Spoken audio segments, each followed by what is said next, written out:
What it do? What it do? What it do? Since I done posted the wrong intro video, but it's okay.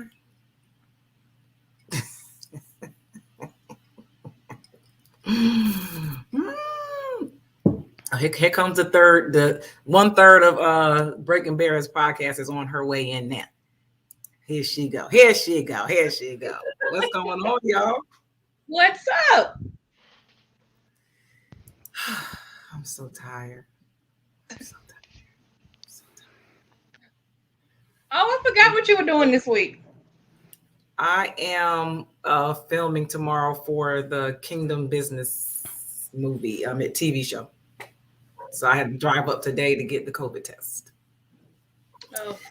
So I am here. I got up at 5 to get here by 9. And I worked all day, and then we shoot tomorrow. So, I'm exhausted. I'm tired. Yeah. And I went to the bar so I could have me a drink with y'all. And it's terrible, but I'm going to drink it. It's terrible. What you get? Normally when I go out, I drink Tito's and Diet Coke, but she put way too much liquor in there. It's like she filled the cup all the way up and then put a splash of Diet Coke. And I'm like, ma'am. They think they're doing you a favor when they do that. Right. I'm like, they are. No, they are doing you a favor. Don't nobody want no soda down drink. You know I want a balanced drink. Yeah. Hey everybody, hey y'all in the comments. I'd rather have an off balance drink, but it be on the alcohol side than the. I went to for the Saturday after my birthday. I went to a few balls in one night, but I ended up at a club, a hole in the wall club. Yes. And the lady gave me probably 3/4 of the cup was nothing but tequila, no ice. That's what I'm talking about. Drink that. No, I didn't need another drink. That's what I'm talking about. No. Well, thank y'all for joining. We're going to introduce ourselves. The Breaking Barriers podcast. We are back. We were on a break last week for Mardi Gras because it was showing out down there in the South, the Gulf Coast, I'm jealous I wasn't there with y'all, but I know Drena turned up for all of us, okay? For her birthday and Mardi Gras. Right.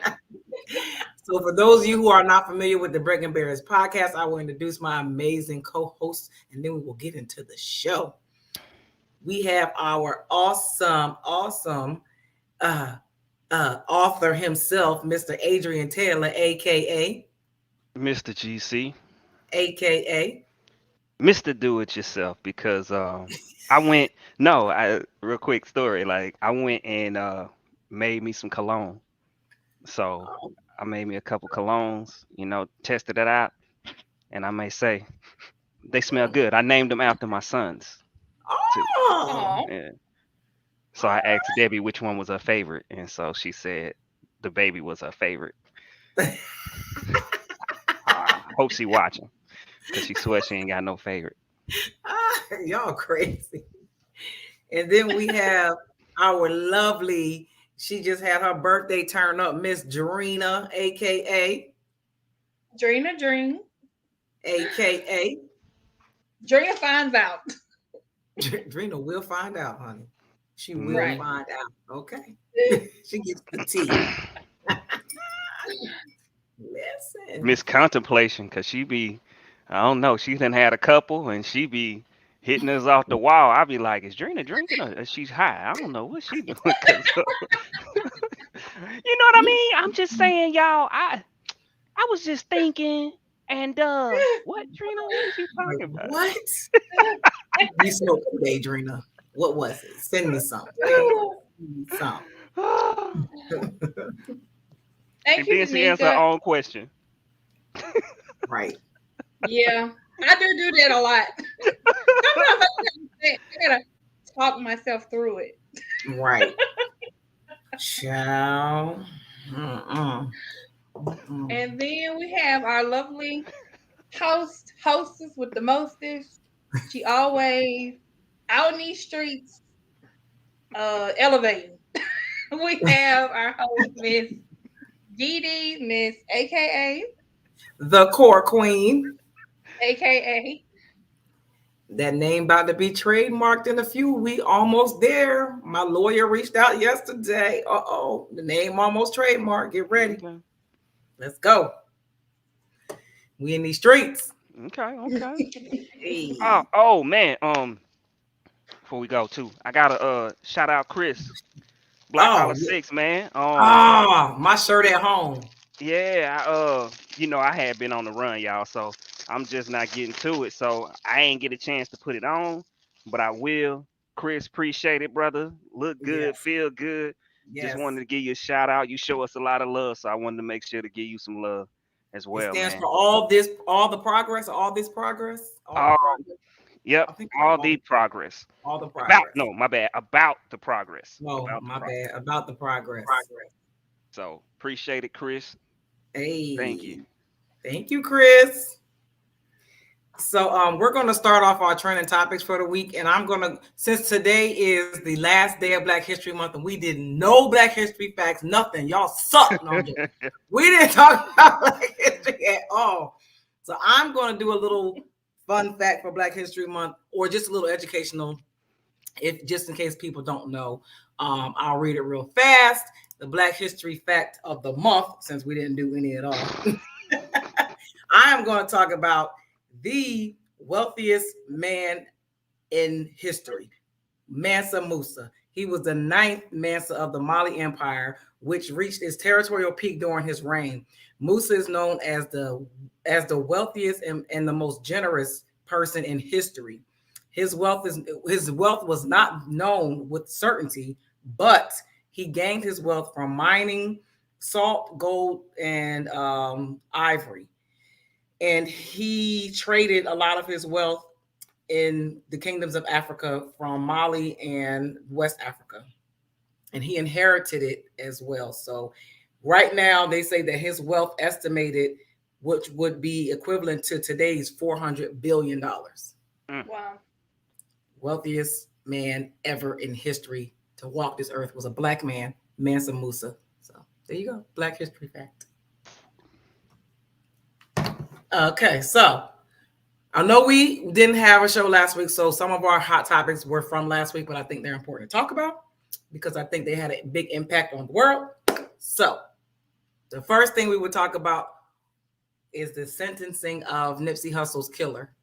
He was sentenced to 60 years in prison, which I think is very significant because, Nipsey Hussle was a part of the Rolling 60s, the Crips. So the number 60 is pretty significant. And, that case was like closed to the public. So we don't know many details at all about anything. He was sentenced. That's one person that was sentenced. And then, of course, if y'all want to talk about it, we can talk about it. I just wanted to mention that he did get sentenced finally. Oh, there go Chris. Hey, Chris.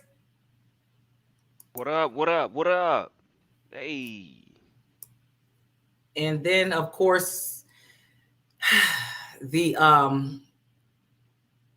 ain't gonna be a smart ass. I'm just gonna say it.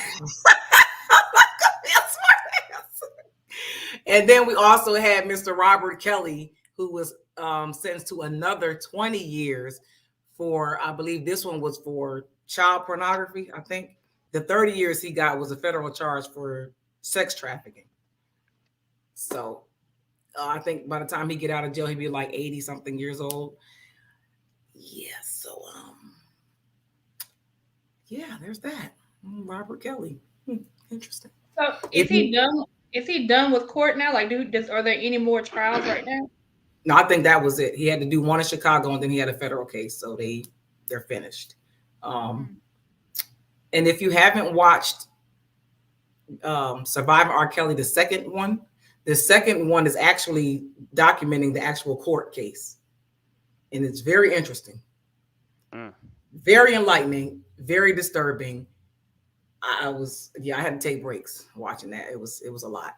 So, yeah. Mm-hmm. Yeah, interesting. I don't know about that. Yeah, definitely a waste of talent. It was. And one thing I will say, I don't understand why. I'm not sure why. They really did not share a lot of information in the media about how many boys he molested, or they did not share that. But in the documentary, the boys were, I mean, they showed the people that was on the stand, so they had to go in there and testify. And I don't know why that wasn't made public as much as the girls. It's kind of weird. But yeah, it's pretty disgusting. See, people keep asking, if you watch the second documentary, people keep asking about the parents. If you watch the second documentary, you'll understand that most of these children were not underage. And a lot of these parents didn't even know that their kids were doing this. Most of them were in college and they just did this shit on their own. They didn't know that they were doing this stuff. I think it was 2 underage kids. I believe it was 2. And I don't even know. You got to watch it because I don't want to misquote anything. But I was asking the same things until I watched it. And I'm like, oh, these motherfuckers grown. But there were 2 underage children. And then, of course, we all just found out that I think the statute of limitations ran out or something ran out. So Aaliyah's parents finally said something, their NDA ran out, some shit like that, where they were paid off. I don't know. It was a whole bunch of hot mess with that. But yeah, if the children were underage, them parents need to be in jail. Yeah.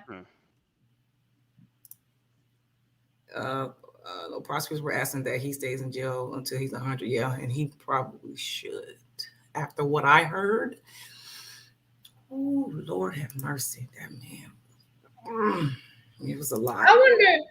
Again, I only watched the first Surviving R. Kelly, but I wonder if any of his siblings are like seeking counseling. His brother is out of jail now, and he was back on the second one. And I don't know, he off too. Yeah. It's like, what the fuck? Yeah. It's disturbing. But yeah, it was crazy. But on a lighter note, let's get into our icebreaker topics.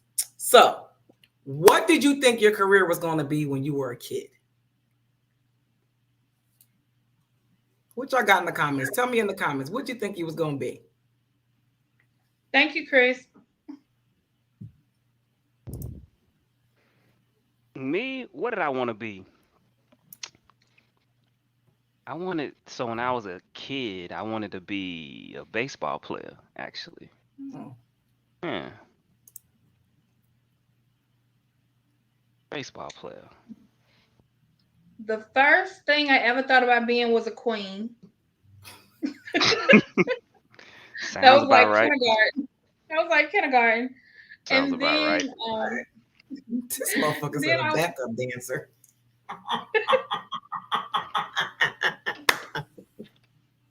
I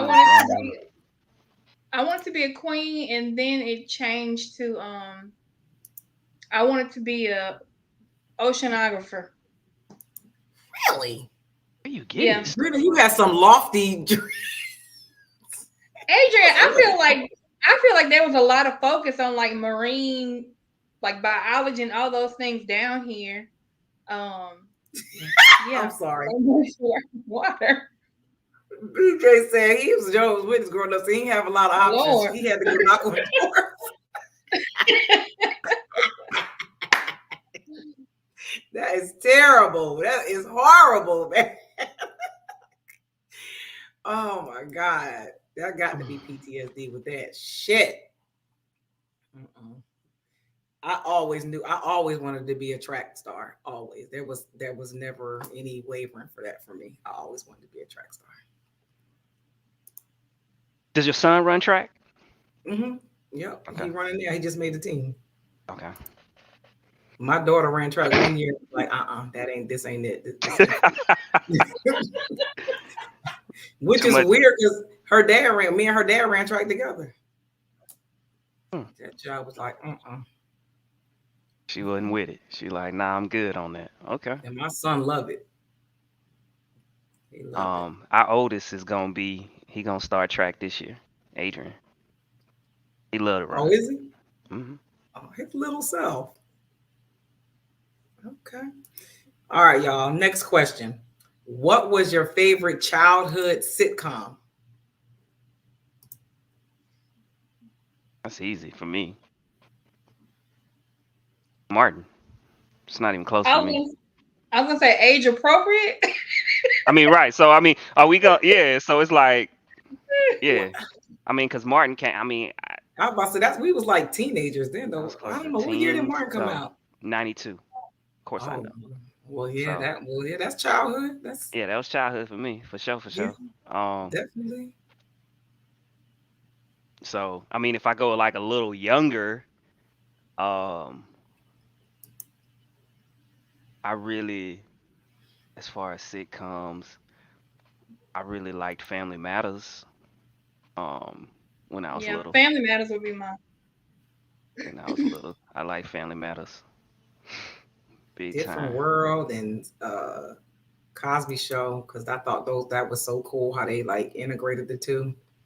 Family Matters, of course. I think everybody like, and Full House, yeah. I'm gonna be honest. The whole I didn't appreciate the Cosbys or a Different World when I was younger. Um, Um, I love them. I didn't really appreciate it until I was a little older. Oh, So Good Times. Yeah, that was good. as a kid, I didn't really appreciate the Cosby Show like that. I love the Cosby Show now, like which is Right. yeah, I watch it all the time. But Oh, when I was Saved by little, the I Bell. watched it. Yeah, when I was little, I watched it, but I didn't love it like that. I liked it, if that makes sense. In living color. oh Mhm. yeah. So yeah, I pretty much love Oh anything my that was God, I on forgot about that TGIF. show. I'm sorry. Amen. I used to like Amen. Amen 227. Mhm. I like anything that was on TGIF and Yep. then on Nick at Night. Anything Yeah. on Nick at Night, like all the old shows, I will watch Yep. all of them. I love all that. I love Keenan and Kel. Oh, Bewitched. I Dream of Jeannie. Oh yeah. Oh, telling our age, Lord Jesus.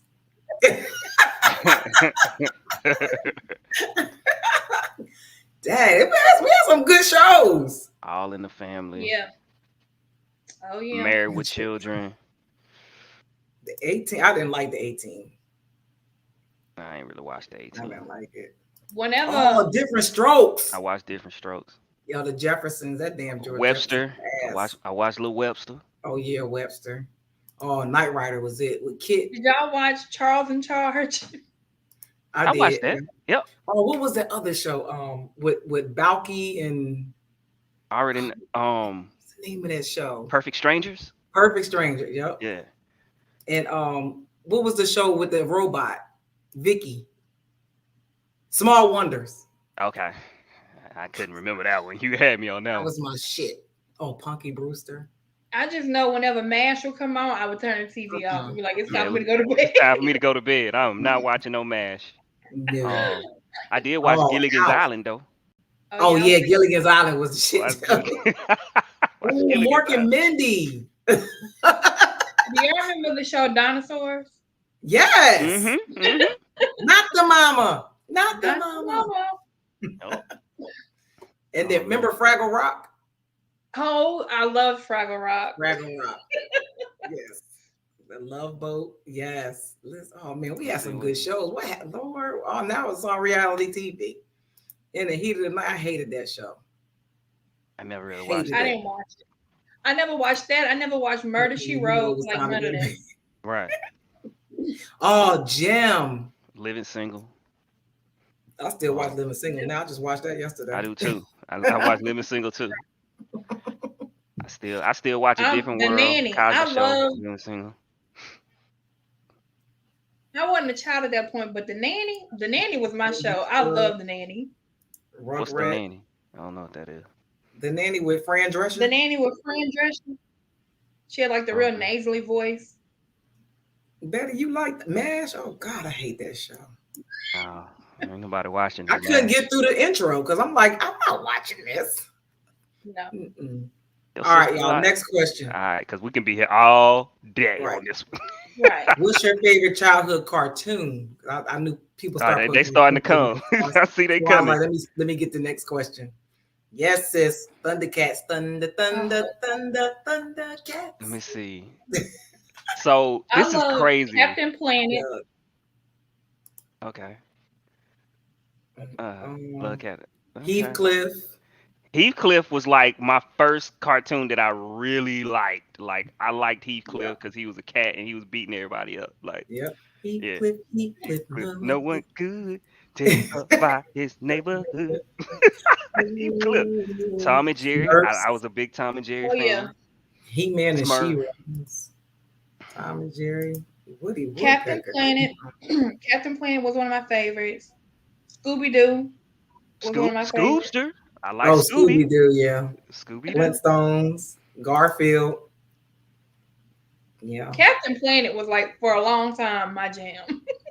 Really? I don't know if I ever watched Captain Planet. I know I watched Captain it. Planet, he's a hero. Arthur. Mm. Oh, the snorkels. That was my shit. I rock with the Jetsons. The Jetsons, yeah. Oh yeah, the Jetsons. Good for the big red Of dog. course, Tiny I don't even Toons, know. I don't know what Looney this Tunes. is. Laugh Oh yeah, Olympics? Never heard of it. Yeah, I don't know what that is. yeah. Darkwing Duck, Chip Fat Oh and Al. Dale yeah. Rescue Oh, Fat Rangers. Al. Oh, Chip and Dale. That was my Oh, shit. oh man. Gummy bears? DuckTales. Oh, Ooh. Ooh. that was my jam. Oh, the Animated. Oh, Ninja Turtles. Turtles. Ninja Yes, Turtles might yes. be the best of all time. Ninja I Turtles, love baby. Ninja Ninja Turtles. Turtles. I love Animaniacs was definitely good. Yes. Animaniacs. Mm-hmm. Yeah, somebody said Smurfs, Misty. The Three Little Munchkins. What the heck is that? I don't know what that is. I don't know what that Gummy is. Bears. Oh, Y'all remember the the Gummy Bears? What about what the was shows that what was going on to take the physical challenge? You talking about like Double Dare? We Dare. was on Yeah, we Double actually Dare. my school went on there. We was on that show. what was the name of the? It was the Muppets, but was it called the Little Muppets? And like you Which never one? saw their babysitter. Muppet Babies? Muppet Oh yeah. Babies.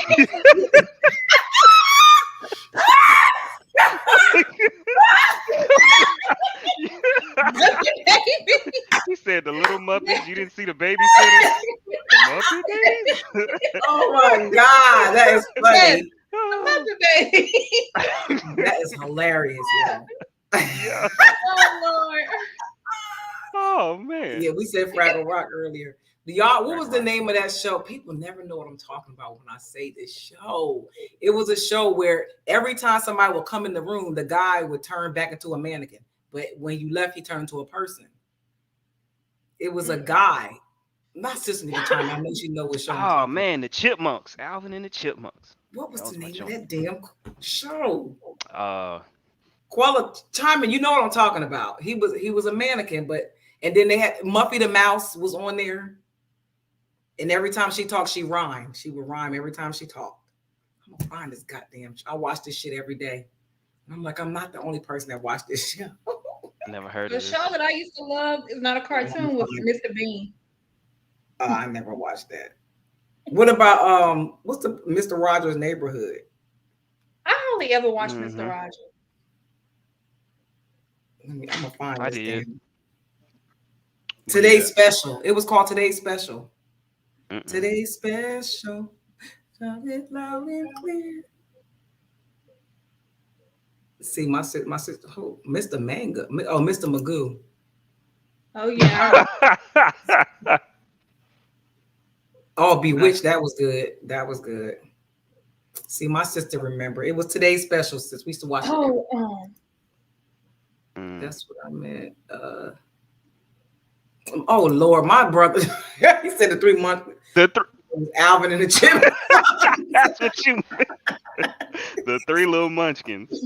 I'm like, oh God, I hate Barney. My daughter used to watch that Barney and them Teletubbies. Oh my God. Teletubbies. Ugh. Weird ass cartoon. All right, y'all. Great icebreaker. Great icebreakers. Great icebreakers. Now we're about to get into our main topic. Oh, so what are 3 things that you should ask on the first date?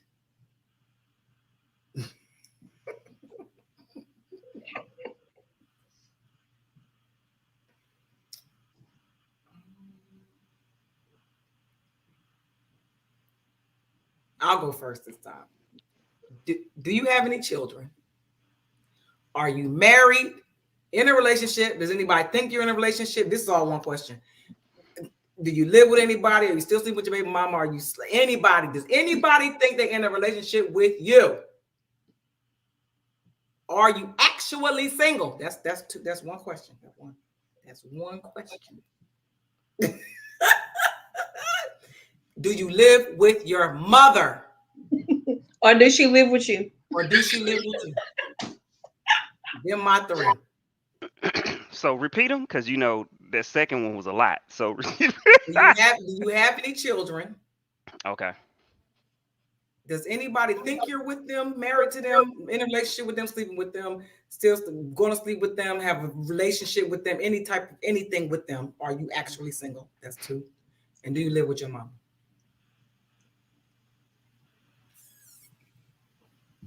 Yeah. Good questions.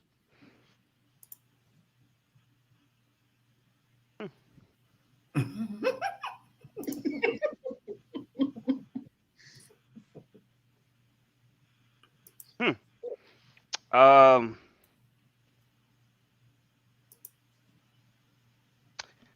what is your name?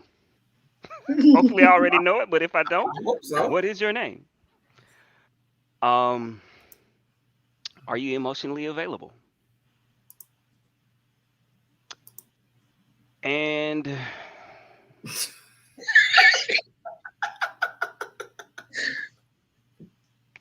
streets take funny to you too.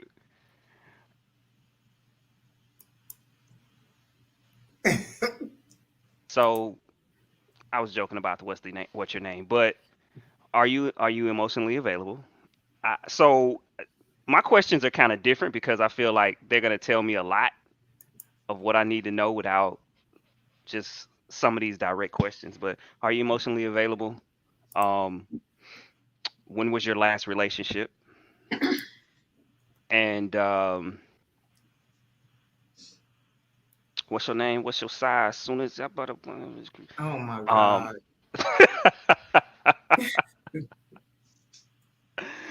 what do you see yourself in 5 years? I hate that question.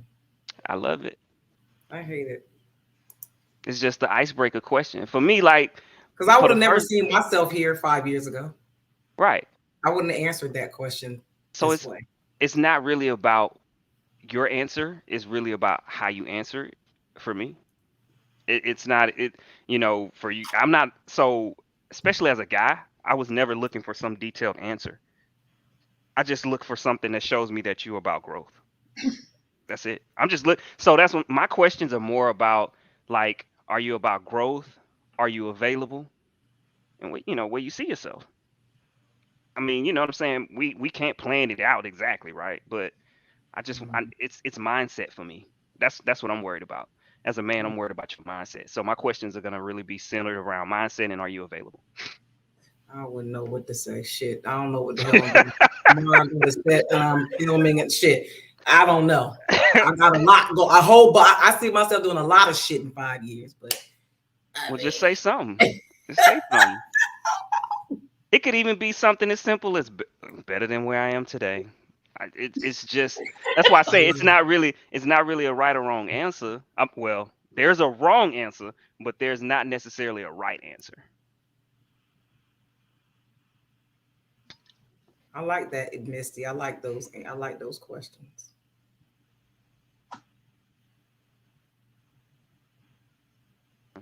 You ain't gotta say too much.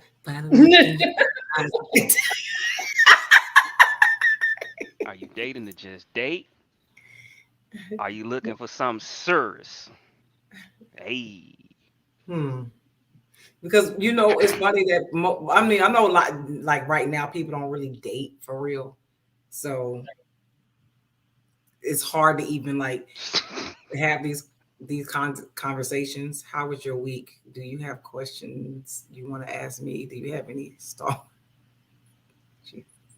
Chris, what kind of women do you know, Chris? What's your relationship with your parents? But what if they all lies? They just telling you what they think you want to know. Well, I mean, you'll eventually figure it Right. out. But I mean, most of the time, people don't ask questions at all, or they just have really surface level conversations, and then they sex themselves into situations. Mm-hmm. Yeah, and yeah, so I don't know. I mean, over time, people will reveal themselves. You ask the right questions, they gonna eventually lie themselves out of it, or their actions and they, you know what I'm saying, and Mhm. what they're saying ain't gonna line up. So Absolutely. take the chance. Take the chance. I always tell people, Mhm. take the chance. Yes, indeed. Okay, so next question, Uh-oh. next topic. I'm sorry. Oh. Okay, so y'all know that there's like this wave of middle-aged women hitting the wall, and they they are on clearance now, and their value has gone down, and they're gonna die alone with a dog, and they made all these bad decisions. All this stuff is all based around women making bad choices, and now they've decided that they want to be married. So what about the middle-aged men who have made bad decisions and have hit a wall, and now they want to get married? The reason why I brought this topic up because it was a guy on a dating show that I watch. And he was like, I think 47, 48 years old, something like that. He has 7 children by like 4 or 5 different women. And now he wants to be married. Never been married before. And the lady on the show was like, well, why couldn't you settle down with any of these women that you had children with? Oh, I was young. And one of the kids was like in his arm, actually, was like 2 or 3 years old. And this dude 48. Mm. She was like, well, you just had a baby 3 years ago. What are you talking about? Like, you still making the same kind of decisions. So what woman, the kind of woman you're describing, would even sign up for this? And then also I asked this question because there's a lot of men who are actually dying alone from heart attacks. They like by themselves in their houses, no wife, no nothing. So why, like, what are these? Can we talk about the men? Because it's a lot of onus being put on women dying alone. But what about these men? Can we have that conversation? Because I know there's a double standard, and there's always double standards in certain things. But I know there's a double standard when it comes to men having a lot of children versus women having a lot of children. But I'm just saying. Hold on, what you say? Hold on. Middle-aged men still have appeal to all ranges of women. It's different for us. Not if you got 7 kids and you 50, and one of them is 3. Mm. Good day. Mm. Sold as is. I'm not sure what that means. Hey, Daniel. I think He wants a nanny. of course. I think so. This is the reason why I think we don't really give that attention to the men as much as we give to women, is because if a man typically wants to get married, he really controls that fate. So a man can waste all his quote unquote good years, his 20s, 30s, and mid 40s, and decide, you know what, I'm out here, I'm trying to get married. You know what? They trying to get married here in the States for a couple years, and we know how this works. They say, forget it. I'm gonna just go find me a bride overseas. And it's easier for them to do that. It's easier for them to have someone take them in their baggage. I know a couple guys that I'm like, got good jobs, you know, do great, had a pick of the litter, but they ain't finna settle down. And I, that's just what that's just what it is. If he wants to settle So you down, talking about you're talking about well, guys who have options. he's in his. I mean, because we talking about, few guys I know, mid to late 40s. Yeah, they still got options. I mean, if they want to settle down, they still can. I think it's easier. So, and I look at it from this perspective.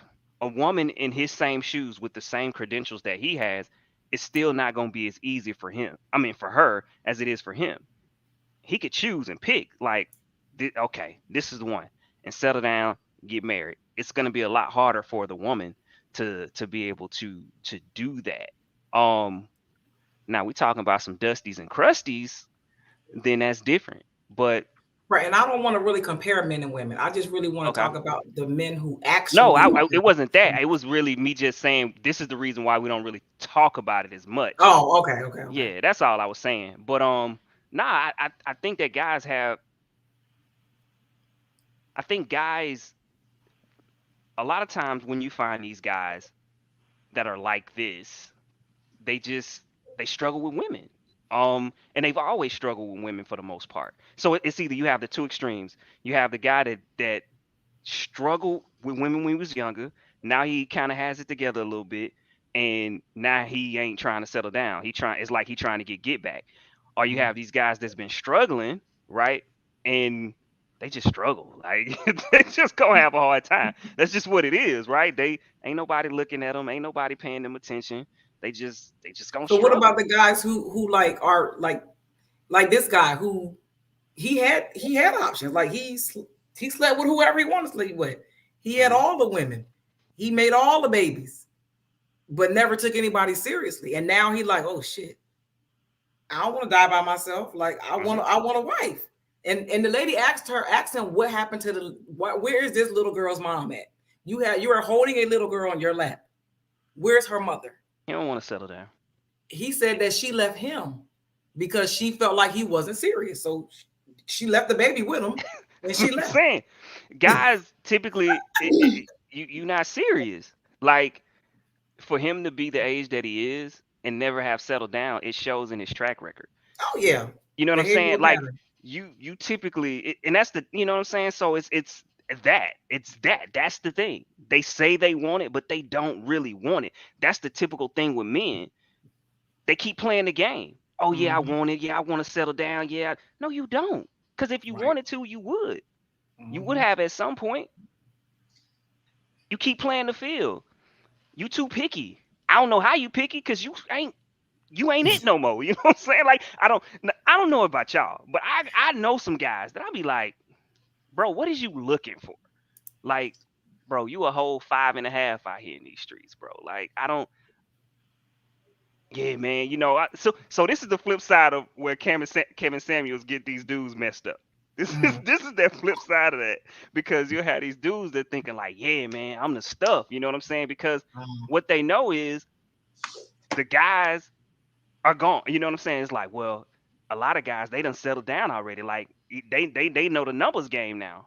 You know what I'm saying? So they playing that where it's like, yeah. So now they extra picky. I know a few of them like this.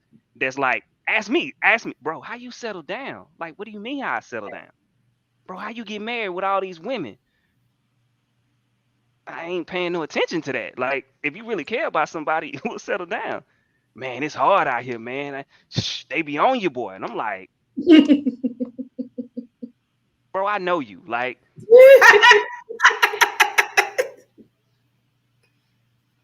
man, get out of here. But no, but that's what I'm saying.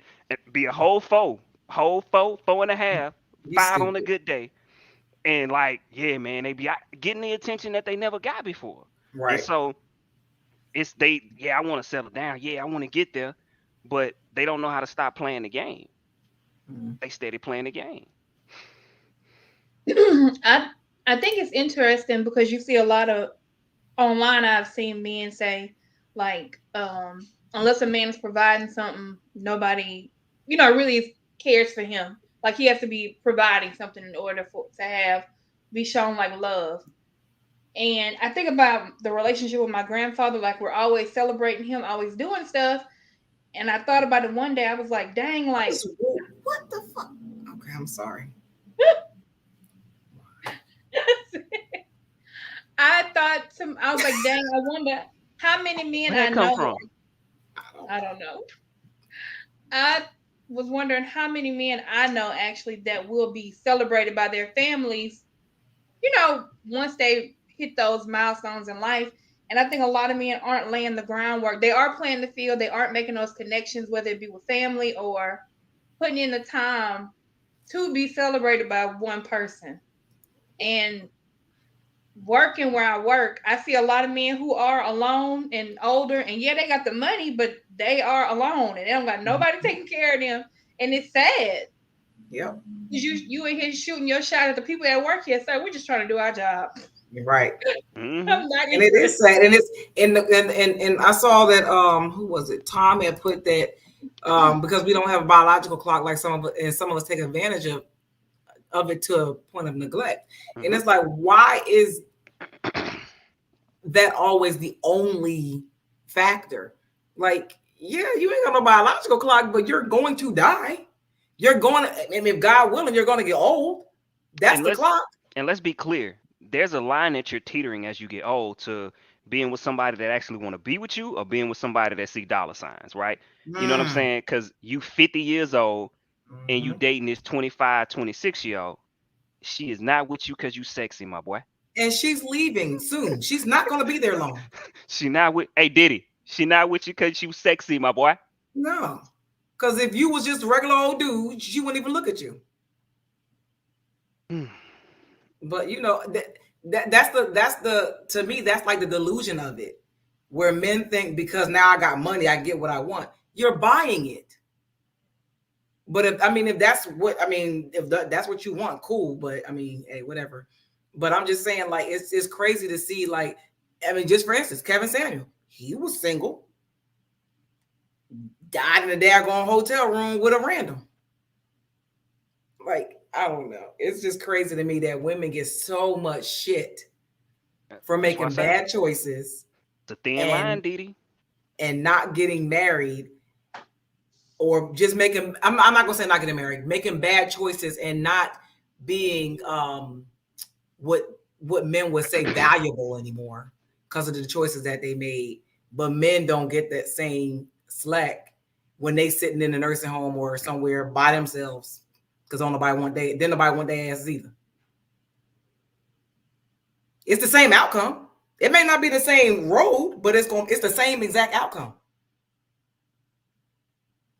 So you don't have a biological clock, but you got a clock. And guys need to understand that, like, because it's lonely when, like you said, you going at home, you 55, 60 years old, and you by yourself, and you got to go to these doctor's appointments by yourself.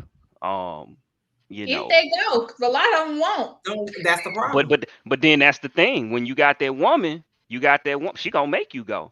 She gonna make sure you go. So whether, you know, because we know them old school cats, right? They don't be wanting to go to their doctor's appointment, but when they married, they wife make them go.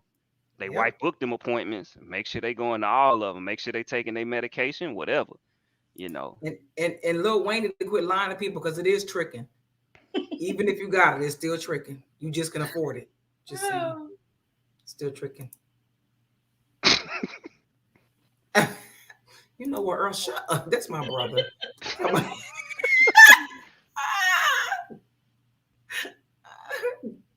Oh, I thought that was. Oh, I can't see who he in the picture with, but I thought that's who he was with in the picture. Who? That's my other sister. That's my big sister and my brother in the picture. Okay, well, all right. Shannon Sharp discusses loneliness with Ocho Cinco on Clubs. Yeah, like, because that facade of, oh, I got all these bitches, or I can sleep with all these people, that ain't nothing but bravado. It might be cool when you in your 20s and you high-fiving each other in the locker room and shit like that in college.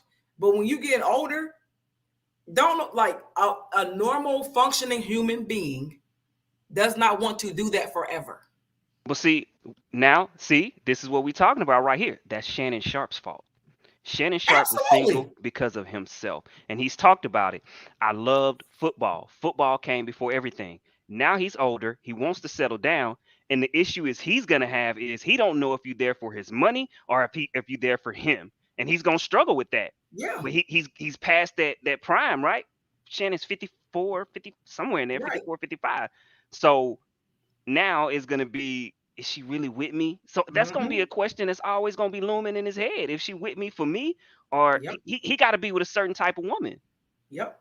You saw when he was, what's her name? Murphy, Eddie wife, ex-wife. I remember when he used to, Nicole, when he was shooting his shot at her, like he going to try to shoot his shot at someone that already has money, but then also he's going to be expecting certain things. It might be tough for old Shannon. It's going to be tough for a lot of them guys like that. It's the same storyline over and over and I'm like, y'all don't get it. Now you want to be with somebody, right? And now he want to be with somebody. He want to have somebody there. Yeah. Bro, but you had somebody. You had plenty of options. You squandered them away. Now Yeah. you don't know if they really there for you or if they there Right. along for the ride. Like I keep telling people, everybody ain't disposable. Everybody's not replaceable. And you're gonna find out the hard way. Yeah, and do they even know how to have relationships? No, because at this point, they have been around so many fake people. Mm-hmm. They can't figure out who real, who fake, who this, who like. They don't even know. I would hate to have that kind of life. It's a Where you struggle. don't know who around you that's genuine. Like, no, nope. Because you probably on guard with everybody, no matter where you go, who you with, unless you just got those few people that you have from the beginning, maybe your homeboys or something like that. But other than that, nope. Because who you gonna meet as Shannon Sharp right now that ain't looking at you as Shannon Sharp? That's what I'm saying. I mean, and she got to have her own, and then that's gonna come with its own thing, right? Like y'all gonna have to figure out how to make it work.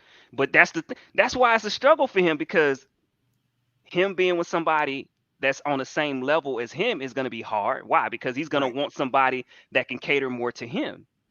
Yep. So that's gonna be a hard thing for him to do. And then, but the person that caters to him, he don't know if you catering to me because I'm Shannon Sharp or because you really care about me. Shannon, it's a struggle.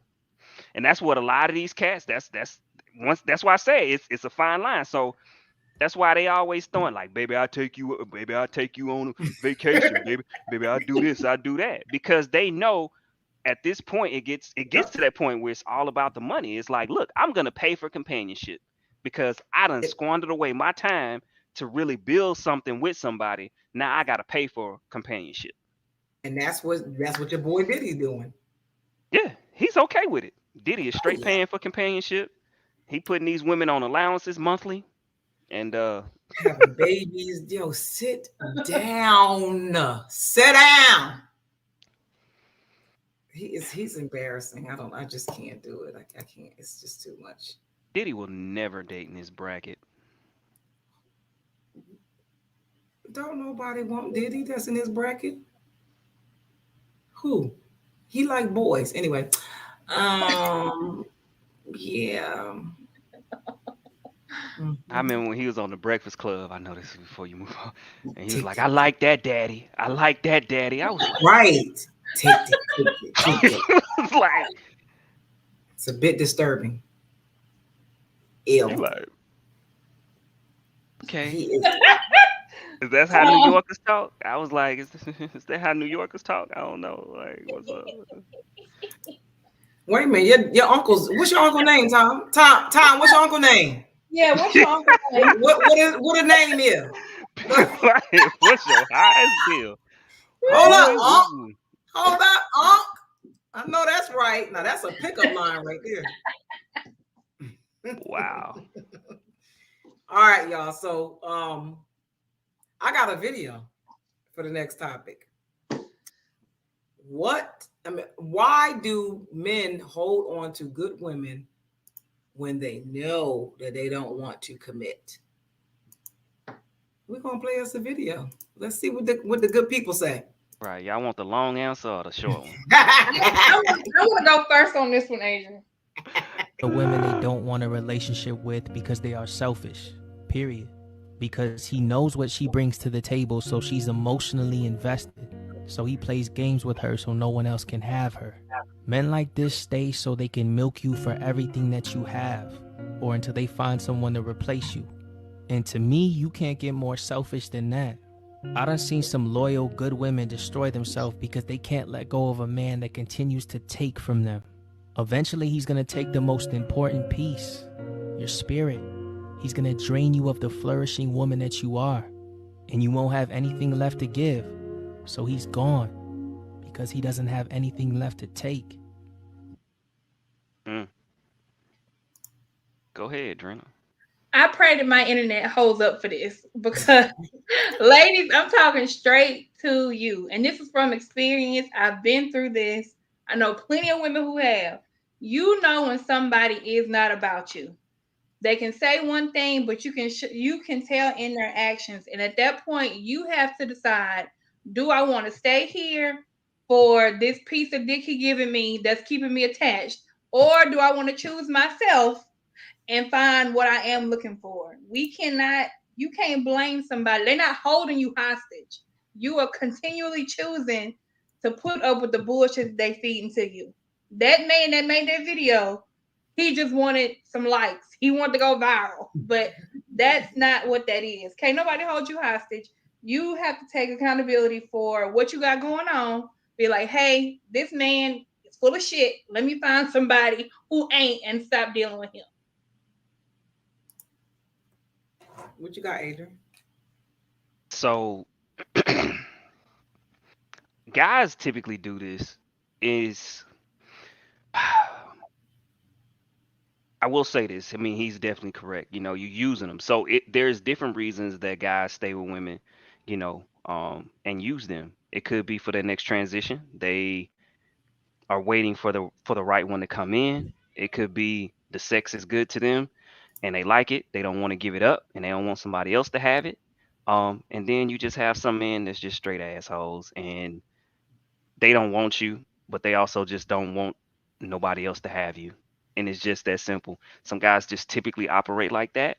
It's sad. Is it right? No, it's not. But I agree with Drena 1,000% of what she just said. Like at some point, you have to decide, I can't keep going through this. I can't keep going back and forth with this dude because these dudes, their actions and words aren't lining up. I don't care. Like, it's just not happening. You're not talking about a guy that's telling you the right things and doing the right things. Something is off. Or he's telling you the right things and his actions are off. Or his actions are great, but his words ain't right. Like, something is off. And it's at some point for you to decide what you're going to deal with and what not. Dudes can be assholes when it comes to this. When it comes to knowing I got her and she ain't going nowhere. That's just like, think about this. Women don't typically do this. Men do it. Where they be like, man, try to holler at her if you want to. She ain't going nowhere. Women don't do that. Women don't say, holler at my man if you want to. He ain't going nowhere. That's not even in y'all vocabulary to do that. Y'all wish it would try y'all man. That's what y'all wish. Dudes will say that. Why? Because they know that women have that loyalty bone in them. And typically they're not worried about another man coming in and taking a woman that they have the heart of, whether they treat them right or not. So at some point you have to say, I'm done. I can't do this. And he's gonna keep trying because that's what he gonna do. He gonna say, first he gonna, cause this is typically how guys will do it. They're gonna play the hard role. Whatever, I don't need you. Whatever, do what you do you. Couple weeks go by. Hey baby, you know what I'm saying? You know I love you, girl. You know I miss you, boo. You know what I'm saying? They're gonna do whatever it is, that little thing they do for you that you really like, that always soften you up every time to get him another shot. And then a couple months later, same shit. Cut that shit off. Or they'll say, "Oh, I'm sorry if you took it that way."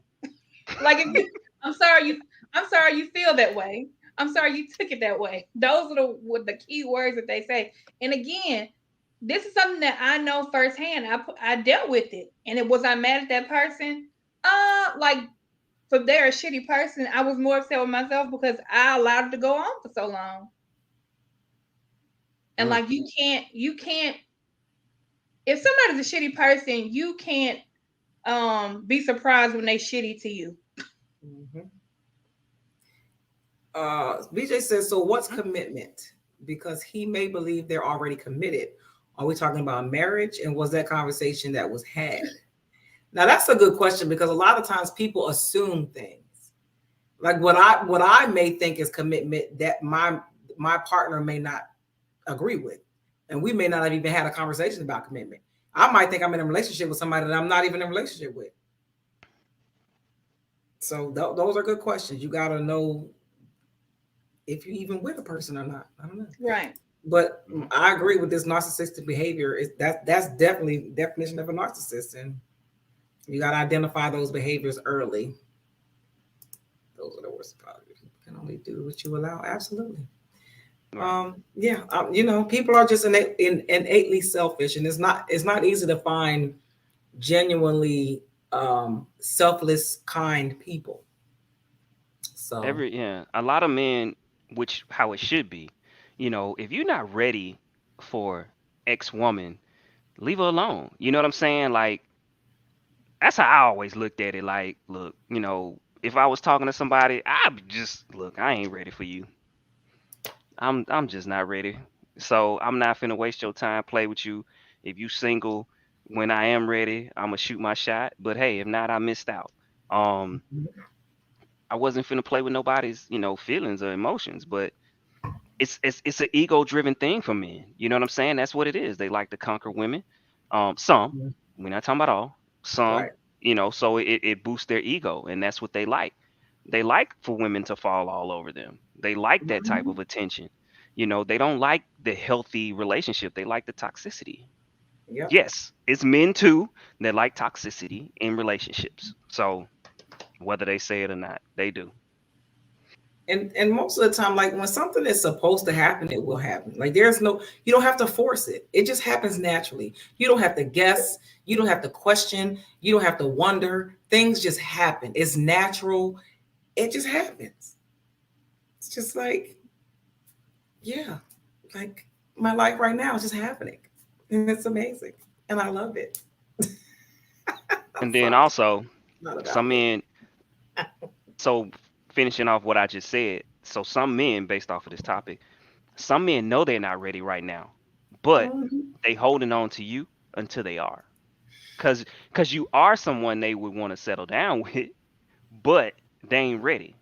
So they gonna keep playing the game till they ready, and So I'm hopefully you glad you still there. said that because so if a man is holding on to a woman Hmm. until he's ready, Hmm. does he believe that that woman will still be the type of woman he wants when he's ready? Because whatever he's doing at this moment is changing her. Right. Right. Exactly. But men stupid. They ain't seeing all that. You know what I'm saying? They ain't seeing all that. They're hoping for the best. They're like, look, because they let you walk away, and then they like, dang, but I don't want to see it with nobody else though. I ain't really ready for it right now, but I don't want to see it with nobody else. So let me bring her back in, and Mm. hopefully in another year or two, I'll be ready for her, and she's still there. I'm gonna try to play it how I play. That's how men to do. Mm. And then at that point, the woman is done. Right. There's She's so done. much damage that's been done Yeah, she's that done. yeah. And he's superly, typically trying to fight for it, doing everything. This is what we see in the movies, right? Right. He breaking coming crashing your wedding and all this other Yep. stuff, right? What eh, and I hate them because they typically have her leave the dude that's been treating her right, bending over backwards for her. She leave him to go back to this dude that done played her all this time. You be like, all right, TV. Yeah.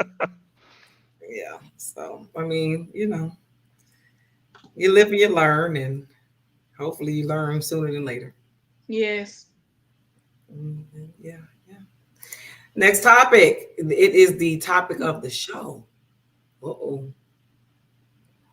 What makes a guy corny?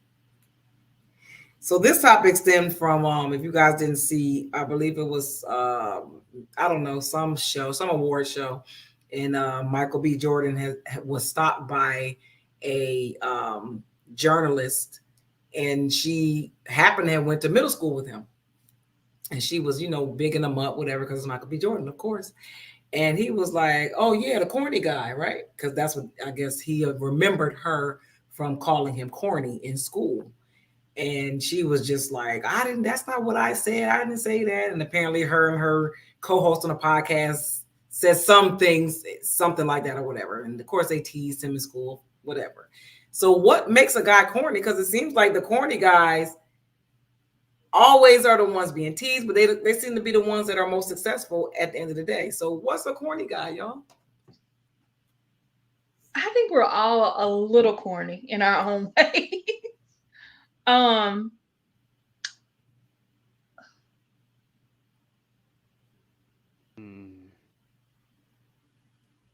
I think that at high school age, I think the people that are labeled as corny are like, I mean, people call Russell Wilson corny, like the nice guy. All the nice guys seem to be labeled as corny. And all the other assholes who grow up to be assholes, and then people are surprised, like that's what like women go for. And I think that at a young age, I don't know why, I feel like a lot of girls feel like, oh, they want a bad guy because they feel like they could change him to make him nice. When it's like you have a whole group of nice guys over here that are already nice, and you don't have to change them. But for whatever reason, everybody's going after the bad guys.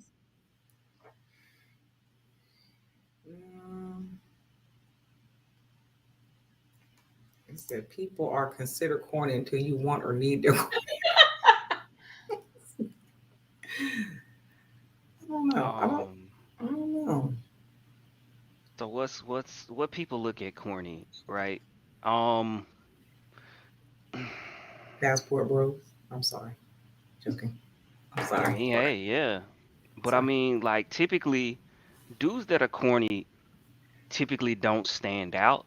They usually blend in, especially when they're younger, right?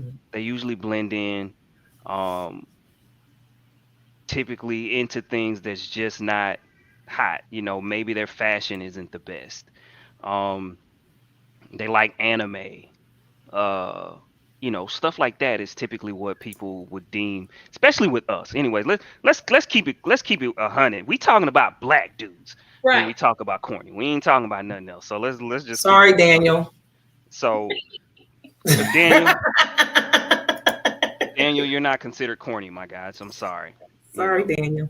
You're considered a regular white guy. So, and but that's sad. So you look at it where it's like, I can't say that I was ever considered corny. You were never corny, Adrian. But I was smart though. So like, I was smart. I mean, I am smart. All of that stuff. So, but I can say this. I feel like older women were attracted to me more than women my age when I was coming up, and I feel like part of that is too. So it's like we look at some of these guys that were deemed corny, right?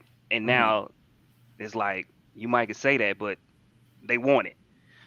I feel like because of that age, you bring something different, you kind of chill, relax, and then older women, because they done been through some things, like no, like, oh, that's that's somebody you're gonna want to be with type thing, right?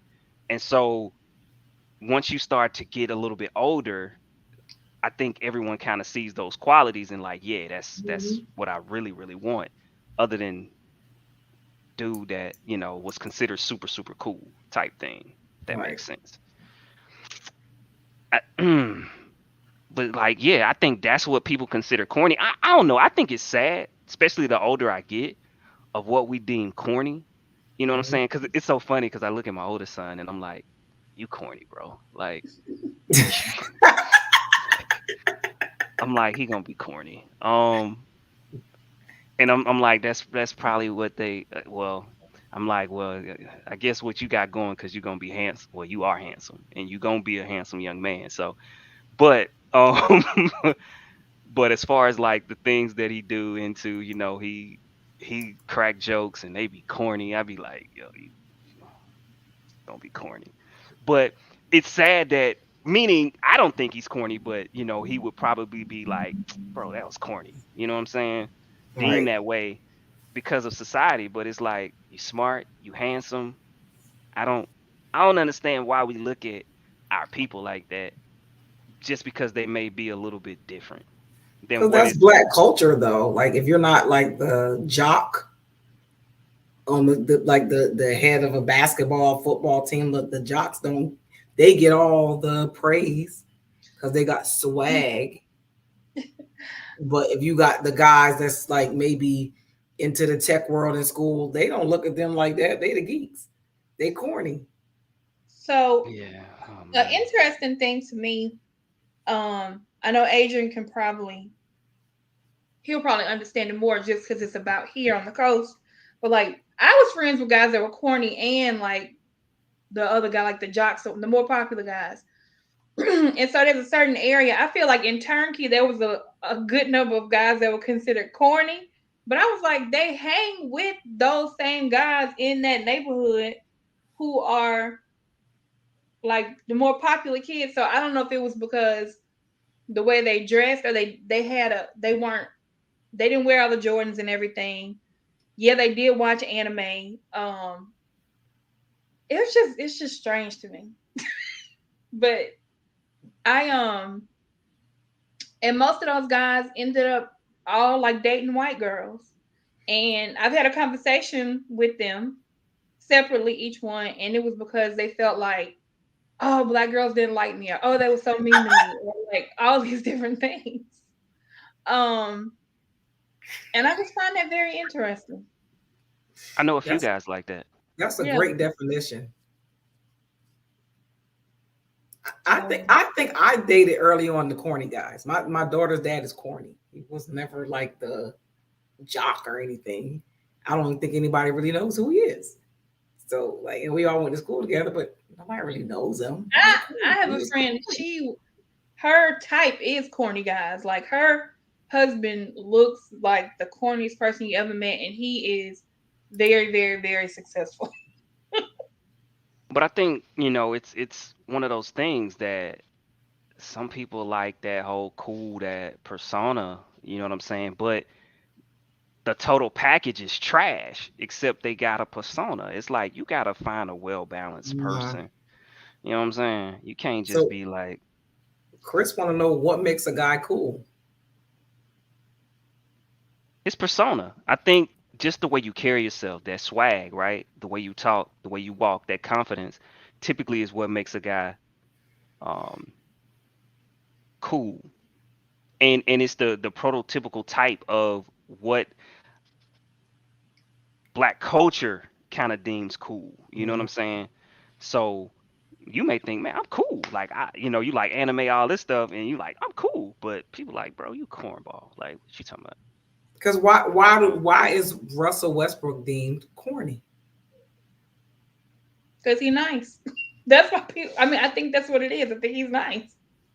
He's responsible. He does what you're supposed to do. And people think that is corny as opposed to, you know, who Sierra has dated before.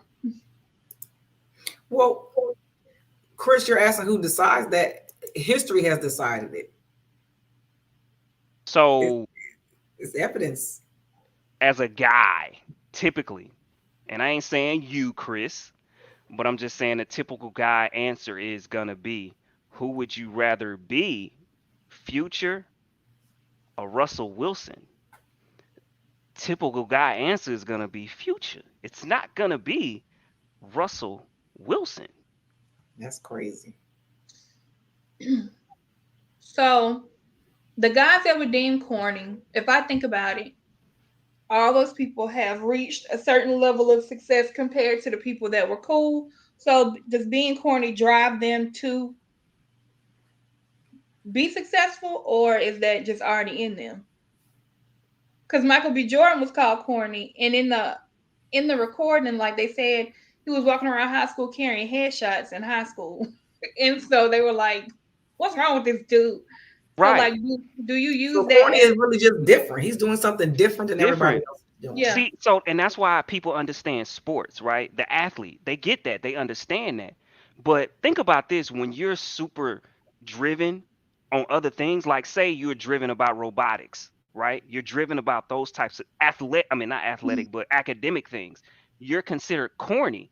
Now, if you're driven about shooting a ball and you practicing all day, that will never be corny. But if you building robots, you know what I'm saying? That's corny. Yeah. You can have the same type of drive as the guy shooting or throwing the ball. The same type of drive. All about it. Yep.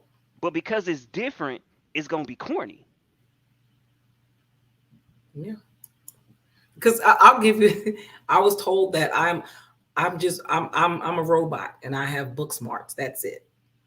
I'm like, well, isn't that kind of like what I'm supposed to do? Like that's how I became successful. Like I'm supposed to do the things, in a systematic way so that I can get the results that I want. Because the things that I want, you desire. But because you have this swag and you're cool and you're doing these creative things that haven't given you any results, that makes you cool, but empty-handed. Doesn't make sense. But I'm corny. I'll take it. I hope where I am now it'll Take be it. different than what it was for me growing up. Because I think I shared with y'all. So Adrian got accepted to a charter school, and it is a robotics, coding, math and science school. So the stuff we're talking about, that's what he's going to be exposed to in elementary, right? But once again, that's academic. That's, quote unquote, geeky, nerdy, smart things. It's money making things. So like, oh, you're going to learn how to code. You're going to learn how to build robotics. You're going to learn how to do all these things because it's, yeah, STEM. So they're going to be teaching them to be the next, when it comes to STEM. And so, but once again, in our community though, that's corny. Yeah, I'll take it. I'll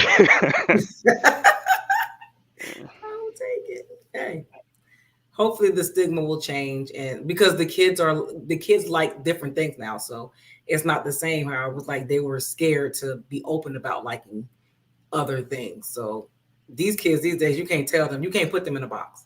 Yeah. They're like, yeah, whatever. I like it. I like it. I don't care what you say. So My that's oldest daughter, my oldest daughter's like theater, musicals, all of that. She knows all of them, Hamilton, Mhm. and her sister's like on the complete opposite end of that. But that's good. That is good. Okay, I got a question for y'all. So I don't know what I was watching, but this was probably not as acceptable if you're in a marriage to do this, agent. So I would not recommend you do this to Debbie. Okay. Okay. Should couples give each other performance reports? This stemmed because this guy actually got so fed up with his wife that he went on Reddit and did a performance report on her so people can evaluate his wife and her duty. He told him all. He gave her a whole report on her duties as a wife.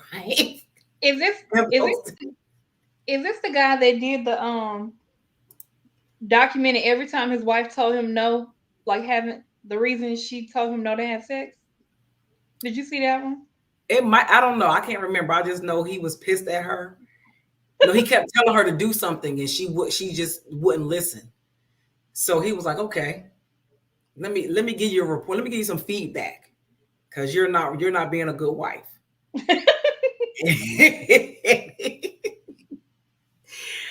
I was like, but do you think that you should? I mean, I mean, do you think you should give your spouse or your partner a performance report? And if so, how often do you think you should give it? I feel like you should do a check-in. I don't know how often. Yeah. Daniel said if you don't want to be together anymore, that's crazy. Right. I don't mean posted on Reddit. I'm talking about just between you two.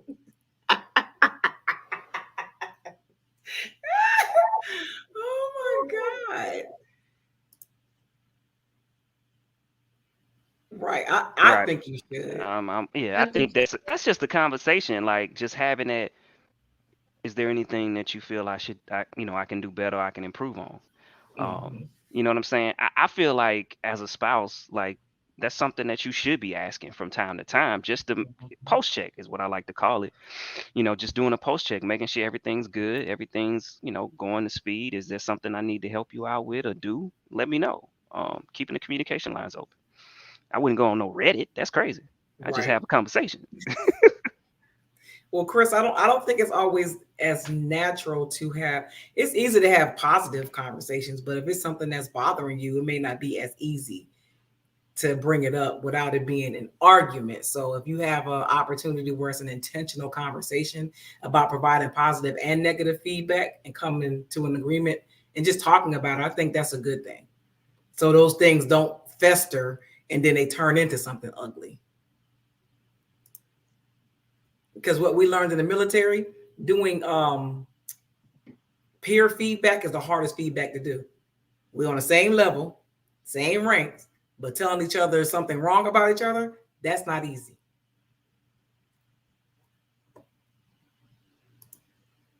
That's how you have an effective. Yeah, I agree. Chris, that sounds great, but everybody doesn't have the same maturity level. Everybody doesn't have the same communication levels. Everybody doesn't have the same conflict resolution levels. All of that sounds great, but when you're two people coming together with totally different backgrounds, Adrian may think something is stupid, and his wife, it could be detrimental to her. Mm-hmm. And if she doesn't feel comfortable with telling him that, it's going to fester in her. And that's going to cause a problem. But if they have an intentional way of talking to each other about things and it's a safe space, I think that's pretty cool. It is hard, Misty. It is very hard. You should be able to, but some people can't. They can't. Some people absolutely cannot handle criticism at all. Mm-mm. They get defensive, get super defensive, and start shooting back. Bow, bow. No. That's one thing I'm big on, right? If you come to me and you have an issue with me, I just gotta listen. I don't care. It's just not my time to bring up anything that I feel ill will about, from something that you done in the past. No, I didn't bring it up. I'm not bringing it up now. So you have a situation. That's what we're gonna talk about. That's what we're gonna rectify. Now, if I decide a couple days later something I want to bring that up, then cool. But I would never bring it up when you decided to come to me, because that's dismissive, and I'm dismissing your feelings by bringing something up like that. So you got me. You brought it up first. Let's talk about it. Let's figure it out and come to a solution. I don't know why people do that. Like, I hate that tit for tat. That's kid shit. Like, no, be a grown up. Somebody came to you. They have an issue. Hear them out. Like, it ain't your time. You ain't got the flow right now. If it was that big of a deal for you, you would have brought it to them first. You didn't. It's not a big deal. Preach, preacher. So, but yeah. Lord have mercies. Yeah, but that comes with maturity, because everybody just can't have them kind of conversations, because they're gonna automatically go on a defense, and it's over with. Child, I ain't got time. Yeah, I don't know, but yeah, I think a performance report is pretty. It don't have to be a formal report. But I think it might be a little much. Yeah, he was out of control, but I just think having that safe space to be able to have those conversations. No, and I think a lot of times people just have never really had a conversation with other people. A normal conversation where somebody's giving you negative feedback and it's not an argument. So they don't even know how to take that, because they just automatically turn to argument. Like, no, I'm allowed to tell you something that's not positive, and then we work on it. Everybody's used to negative feedback only when it's a dispute. And I think sometimes you gotta ask yourself, do you want to work on getting better, or do you want to just be right? Child. And what is the prize for being right? I've been trying to figure that out a long time. Is there a prize somewhere? Man, not if you care about the person. It is not about being right. It's about the solution. And that's what people should have in their mind. It's about the solution. It's not about being right. Your ego, think about this. If this somebody that you love, this somebody that you care about, okay, that's like, you worried about being right, like, that's something wrong with you.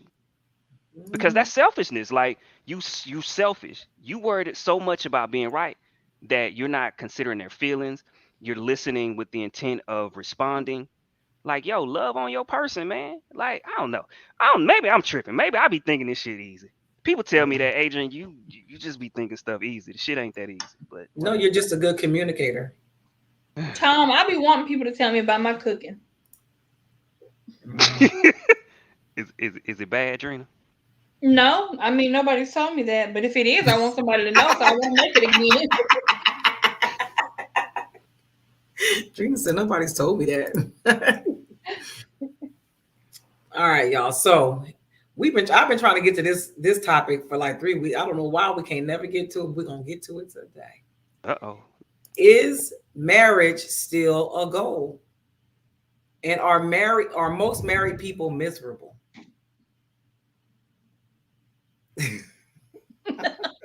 Most married people I know, or most married.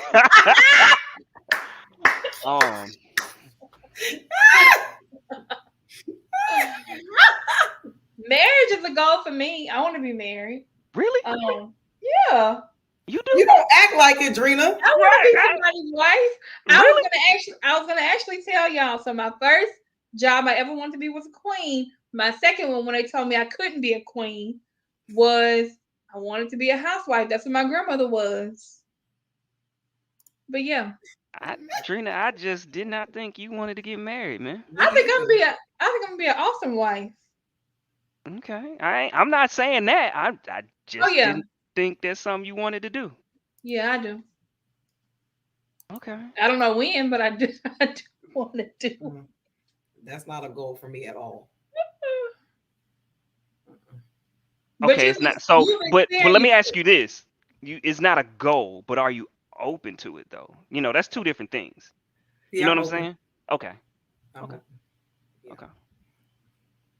Yeah. But I might have to let somebody know. I think that tune changed quick, didn't it? Just say. Yeah, definitely open. I think if we look at social media and like stuff online, it seems like people don't want to be married, but that's just like what's being pushed out there a lot. I think if you ask the everyday person, I think marriage is a goal. Like the people that have experienced it before. I'll say this. I don't know if marriage necessarily is a goal, but people want companionship. So when people say they don't want somebody, that's a lie. Because we're not made to be here by ourselves. You want to wake up every day by yourself with nobody? No. You want to do everything by yourself? You don't want to go on trips with nobody? Because that's a lie. You be like, oh, so just change the tune of what you're saying. Some people, okay, you don't want to get married, but you want somebody. You want to share your life with someone. Absolutely. You do not want to be by yourself. We are not made to be by ourselves. Because the same people that screaming they don't need nobody, they don't need to be married and all that. Soon as they get a boyfriend, oh my God, all down your timeline. Mm-hmm. Like, goddamn. Thought you ain't want nobody. Right. They hate men. Hate them. And then next thing you know, you can't get them to stop, posting about them once they get there. You like. See, the thing is, everybody makes it look so fun to have a hot girl summer, or to be going on all these trips with your girls. But like what they don't realize is all these women that are rapping those songs are going home to somebody. They're not really having a hot girl summer. They're not out in the streets. I don't want no hot girl summer. I'm good on that. So Adrian, you're the only married person on the panel. Are most married people miserable? So I definitely know both sides of the coin.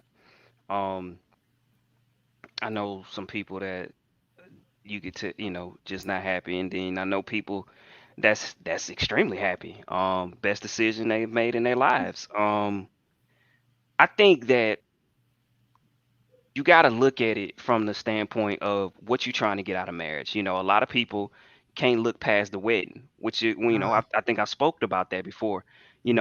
Is wedding and then they say happily ever after. There's no wedding and then the work that you got to do to be in a successful, happy relationship. I think that some people quit. You know what I'm saying? They don't do the things that they was doing, previously, especially when they was dating. I feel like, well, we married now. I'm gonna sit on the couch and watch TV all day. They're not taking you out on dates, right? They're not trying to make time with you like they used to, which especially for women, that becomes a problem, right? Or on the flip side, men like, man, you ain't busting it wide open like you used to. You know what I'm saying? So it's I feel like if people just think about what it is that they want to achieve out of marriage and stay in that, then I think you have a successful marriage. I know people that have them, and I know people that they didn't go in with that mindset, and now someone does something outside of their box and they're upset, but then they don't communicate and talk about it. So we know what happens is that ball just gets bigger. Stuff just keeps happening, and the ball just grows and grows. So now you can't stand the person, but it's over a lot of little petty stuff that you ain't even communicating. All you do is blow up at the person. You know what I'm saying? Now y'all sleeping in two sides of the bed, or now y'all sleeping in another room and all this crazy stuff. So yeah, I know people that's happy. I know people that's not. In fact, I mean, I know more people, but that's I'm intentional with that. Like I ain't trying to be around people that's not happily married. I ain't trying to put that in my head. So I typically try to hang around people that's happily married. They see marriage as a blessing, and they want their marriage to flourish and grow, because I think men need women. I personally think the best version of men is when they're with the woman they're supposed to be with. So that's how I feel. I feel like a woman to make a good man great. I think the people that I know that are miserable in their marriage rushed into it, or that, or what Adrian was saying earlier, how a man will try to lock a woman down until he's ready. I think down here is more it was kind of a popular thing to, like, you gonna lock this person in and, oh, I'm gonna marry you, but then I'm still gonna do what I want to do. And now 10 years in and you sick of my shit, but now I'm ready to be right. And I did right by you. I feel like I did right by you by marrying you. And yeah, I fucked up a few times, but I'm here. And so now y'all both miserable. And now y'all just staying with each other because y'all got the kids and Right. All Yeah. I'm good. Yeah. Well, I'm gonna sneak in a topic real quick, and I didn't type it up to put it on the screen because I want to address something real quick. And of course, I never drop names because I would never give anybody that much shine. But I want to talk about loyalty, respect, morals, character, and just the lack thereof that's happening right now in the world.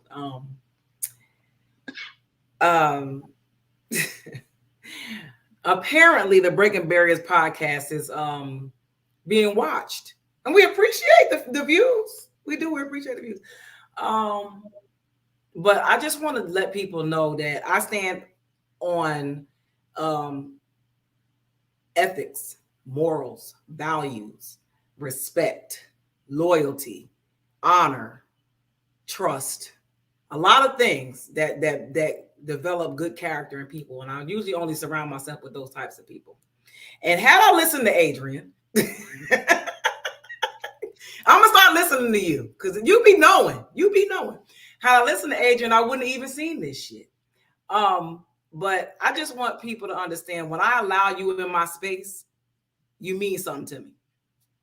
Because I don't be around people. I don't even go outside, to be honest with you. I don't leave my house unless I have to. But if I allow you in my space, I want you to know that it's an honor to be in my space. And when you violate that, I take it personally. So right now, it's a shift that's happening, I feel, in the world, in the atmosphere, whatever. And people are just doing things just to do them, to get likes, to get views, to put content out there, whatever it is. And apparently, whatever the Breaking Barriers podcast is doing is making some noise. It's shaking some rooms, it's shaking some tables, and bringing people together to come against us. If you feel like you need to do that to get your shine on. But what you're doing is you are cutting off your nose to smite your face just for a couple views, because you ain't get that many. And you could have tried to renew or rebuild a bridge that you kind of burnt down already? Because I hadn't cut the bridge. But Adrian burnt the bridge down, threw the ashes in the damn sea, swept that bitch away, and dried the land. It was over for him. So my bridge was still there. I tried to leave it there, but now the bridge is gone. There will be no conversations, because when people intentionally go out and do things to be disrespectful and harmful and then try to act like they're not, for the second time, that shows a character flaw. So I just wanted to bring it to y'all attention real quick that I don't deal with disloyal people, dishonest people, dishonorable people. So stay the hell away from me. You know who I'm talking to. I don't got to say your name. Next topic. Just had to say that. Okay, the next topic we're going to talk about, do you think there is a such thing as relationship PTSD? Hell yeah.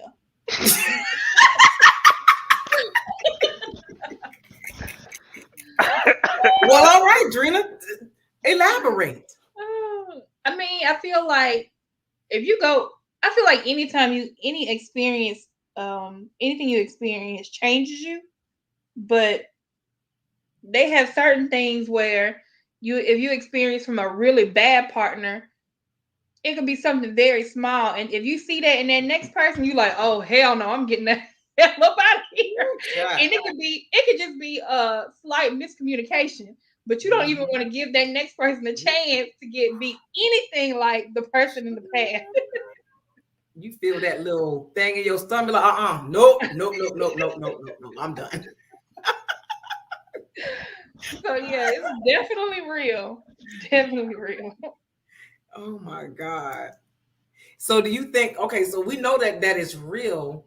And people always say, like, if you just getting out of something, or if you're not healed or whatever, you shouldn't go into something else, because you're gonna make somebody else suffer for whatever you went through. Do you think you're ever totally healed from it though? I think it's one of those things like you always hear the saying, fool me once, shame on you, fool me twice. But you could be moved on to another person and you hold them at number 2. You don't want them to fool you again. So it's like that person didn't have anything to do with what old boy did to you. You still holding on to it. So I don't know. So then that means you're not really being fully committed and vulnerable to the person, and that's not fair. Yeah, and I think those people shouldn't get involved with people because they haven't let those things go. Because they haven't dealt with they traumas. I mean, let's be clear, it's real, and you have traumas for previous relationships, and I dealt with it. I definitely dealt with it where I was triggered, and they would do something, and it wasn't necessarily exactly what the previous person did, but it reminded me, and it looked like it could possibly go there, and it would trigger you, right? And so now you feel some kind of way. You going off on them. They like, man, I don't even know. Right? They don't even know what the problem is. Right? They like, what is happening? And so that was one thing I had to check myself on, because I'm like, dang, like I literally just blamed her for something she ain't even do. I ain't even know at the time. Had nothing absolutely do with at the time. Yeah, man. I think people need to understand healing yourself is vital. When you break up with somebody, you definitely need to make sure that you're done with that person, and you need to, heal, because the next person that come into your life, you could possibly push them away, and they're a great person. You know what I'm saying? And it's because you haven't dealt with the trauma from your previous relationship. So, yeah. Ooh, child. Well, folks be that it could be a smell. You got on that cologne. Throw that motherfucking cologne away. Throw it away. What Misty and you don't even know. What Misty just said about sometimes it doesn't come up till it's deep in another relationship. I think at that point, if you're deep in that relationship, you have to let your partner know, hey, this happened to me in the past. This is what it does to me. Let them know, because you don't want to be chewing their head off and they be like, what?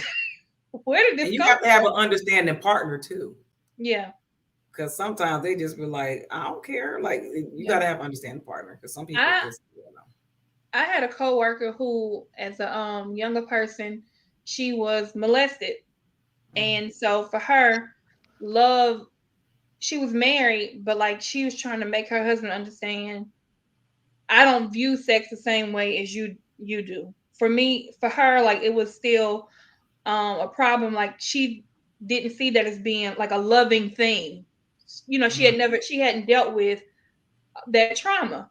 And so they ended up ending the marriage, but like I never thought about that, until she said that to me. I was like, I never would, until you experience something like that. Like you gotta be open with your partner and let them know this is where I'm having an issue. Mm-hmm. Yeah, that's a tough one. Yeah, that's child. Listen, I've been woke up.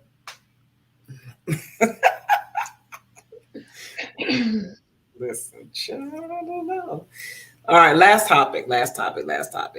At what point in a relationship should counseling be considered?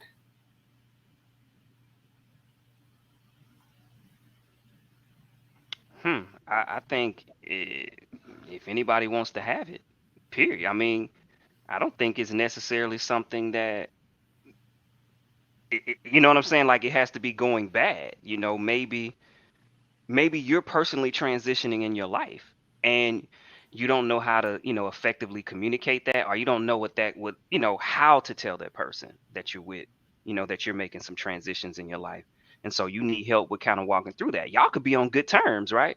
But maybe some things internally, but y'all a team that you're going through, and so you're like, yeah, I need some help to be able to process this so that way I can effectively communicate this, these changes to the person that I'm with, because I still love them, but these, I, we a team, so I need to be able to bring them on board and talk to them about these things. So Right. I don't think you know what I'm saying. I don't think that you should be waiting for something bad to happen to be like, yep, we about to go to counseling. I think that you should be doing something in Yeah. that form throughout the relationship. Not that you have to go every week, right? Right. But just something. Yeah. Do you think it's a good idea to have like, because some people they don't subscribe to an actual therapist. Do you think it's a good idea to, because you're married, so I don't know. Do you think it's a good idea to have like couples like over y'all discuss things, or that's not a good idea?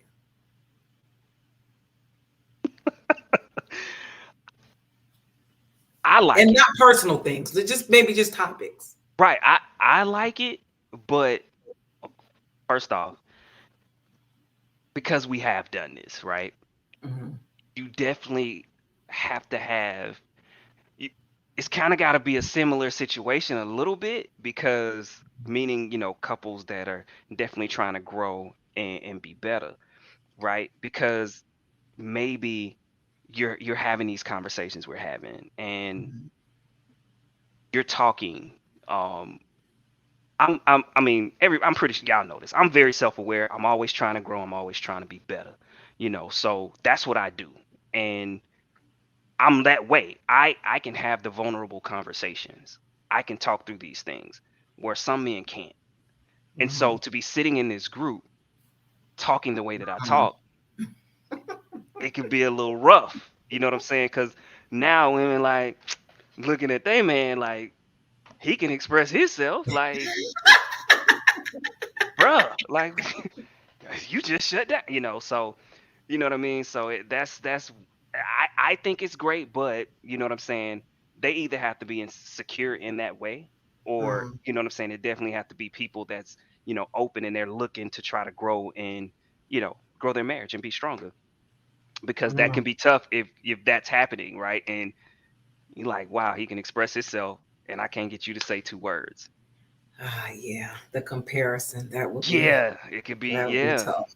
That could be right, exactly. okay. Well, yeah, I didn't think about that part. All right. Well, what do y'all have going on for the week? What y'all got going on? What y'all got coming up? What's going on? I guess I'll go first. Just training, man, working on these trainings. It's crazy. So started back doing videos too, and what we're talking about, I actually did a video kind of talking about me working through the process with my coach, and just kind of talking from that vulnerability stage of asking people around me like what are the strengths that they have and that they see in me. And so, people that I work with and that I'm growing with, and we don't have to answer it on the show today, but I want you guys to think about that. Like when y'all see me, what are the strengths that y'all see? So that way I have clarity of what you guys need from me, and I'm moving in that space of what it is that y'all see in me and that y'all want to make sure that I bring more of. So talking about things like that, right? And since I definitely work with y'all, I want y'all to answer that too. So I want y'all to think about it. You ain't got to do it today because I know we're getting ready to end the show.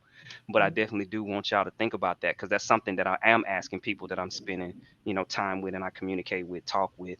Um, what do they see in me? What are my strengths and what that I can bring more to the table too. So yeah, but yeah, talking about those types of things, man, personal growth, personal development, how to be better. And I'm doing this because as a coach myself, right? It's like I do the work. Like every person has a coach, right? Everybody has a coach. Your favorite players got coaches. You know what I'm saying? If you're not working and developing your game, then that's a problem. And so, like, I'm going through that process of just showing some of that vulnerability of me working through some of my processes as well, too. So, doing that, website is coming, of course. So, what is February? So, basically, in another month, it's going to be coming. So yeah, I got some more products that's coming. I'm gonna have a guide that I'm going to be dropping, a personal development guide. Um, so it's going to be a guide, with information and then also with journaling, areas for you to journal. It's going to have some problems in there for you to be able to work out and talk through. But yeah, all about growth, man. That's my season. That's what I'm on, and that's what I'm transitioning into. Is helping others with their growth as well, having that clarity about themselves. I know I just said a lot, but that's what I'm working on. You got Drena?